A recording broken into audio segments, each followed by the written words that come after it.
Meus queridos, tudo bem? Hoje nós vamos dar início à nossa recuperação, certo?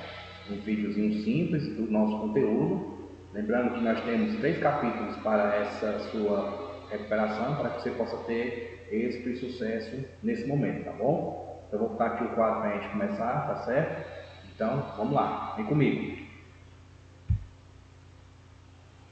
Lembrando que esse assunto é um assunto do teu livro 3, tá? Eletrodinâmica, e que eu vou falar de alguns pontos positivos principais que você vai usar para estudar a sua prova, tá bom? Então vou falar aqui da corrente elétrica, tá certo? O que é a corrente elétrica, Nilson? É o fluxo de carga elétrica que vai passar pelo condutor, certo? Num intervalo de tempo. Ou seja, você tem um condutor, certo? Um fio ou algo do tipo, digamos que seja um fio. Dentro desse fio, ele tem cargas elétricas dentro dele, aqui, paradinhas. A partir do momento em que eu aciono essas cargas, eu dou energia a elas, elas começam a ter essa movimentação. Tá? Elas vão se movimentar pelo condutor, fazendo com que tenha um fluxo de carga elétrica num período de tempo determinado. Certo? Então, isso tudo se origina o princípio da corrente elétrica, que é representado pela letra I. Tá certo? Então, esse I nada mais é que o fluxo de carga elétrica sobre o tempo, ou seja, quantidade de carga que sobre a variação de tempo em que ele vai passar por aquele condutor ou por aquele equipamento, tá certo? Então, quanto mais rápido ele for, mais carga elétrica ele vai receber, certo? Exemplo, quando você vai carregar um celular, se ele tem um fluxo de cargas assim razoável, o seu carregador ele carrega rapidamente, né? O seu celular, ou então o seu notebook, que você voltar para carregar, essa bateria vai ter sucesso e vai carregar com mais êxito, tá certo?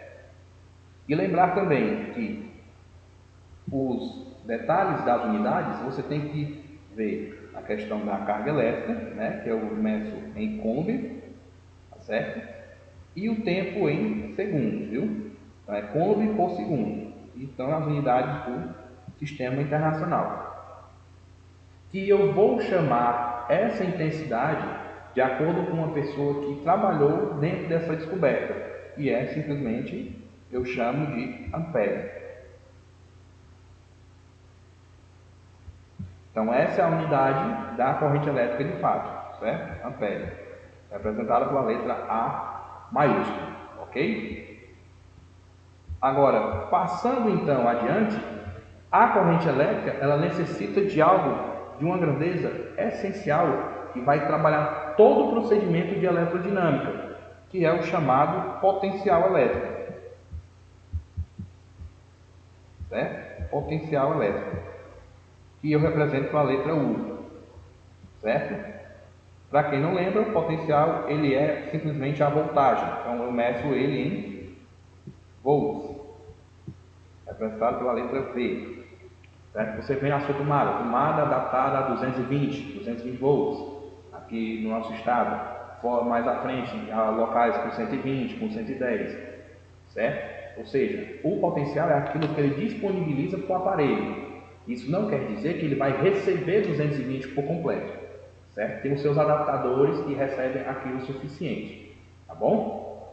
Então, dentro disso, é que nós entramos no conceito também de resistência elétrica.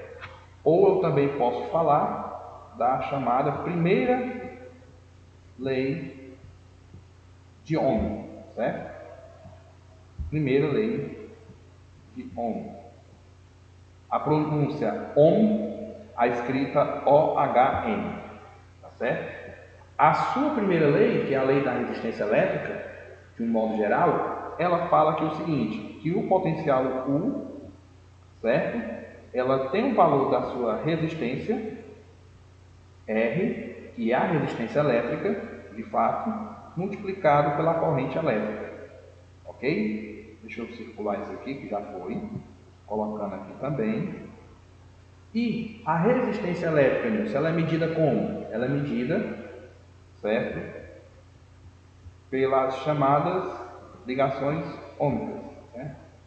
Então, O termo de unidade eu chamo ohms, certo?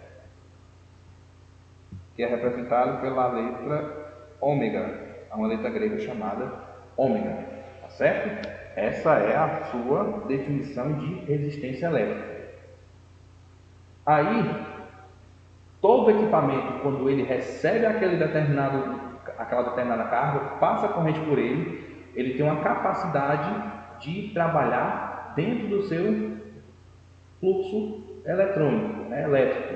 Tudo que ele recebe, que ele pode passar, certo? Ou seja, o potencial é aquilo que lhe proporciona, é aquilo que é qualitativo. Aí eu vou para a potência elétrica. Potência elétrica é aquilo que o aparelho pode lhe repor, é a capacidade de quantidade, tá certo? Ou seja, a potência elétrica, para ela ser efetiva de um aparelho, ela é necessária apenas o quê? A potência elétrica, ela é igual ao produto da corrente elétrica e pelo potencial U, tá certo? Ou seja, você vai notar que o potencial vai estar em todos esses detalhes aí, tá bom? Então essa é a equação da potência elétrica. E lembre-se, potência, quaisquer que seja mecânica e elétrica, tem como unidade os watts, certo? Expressado pelo W maiúsculo, ok? Então você vai ver em equipamentos a potência dele em watts, vai ver a quantidade de voltagem ou potencial que ele fala que é de U, né, em volts, e a quantidade de carga se for bateria, né? Normalmente eles colocam coulomb ou ampere hora, depende muito da situação, tá certo? Então, meus queridos, essa é a parte de eletrodinâmica que eu vou cobrar de vocês, tá certo? Eu espero que vocês tenham gostado, tá? Vamos estudar para a gente poder ter êxito no final desse procedimento e sucesso a todos. Tchau, até a próxima aula.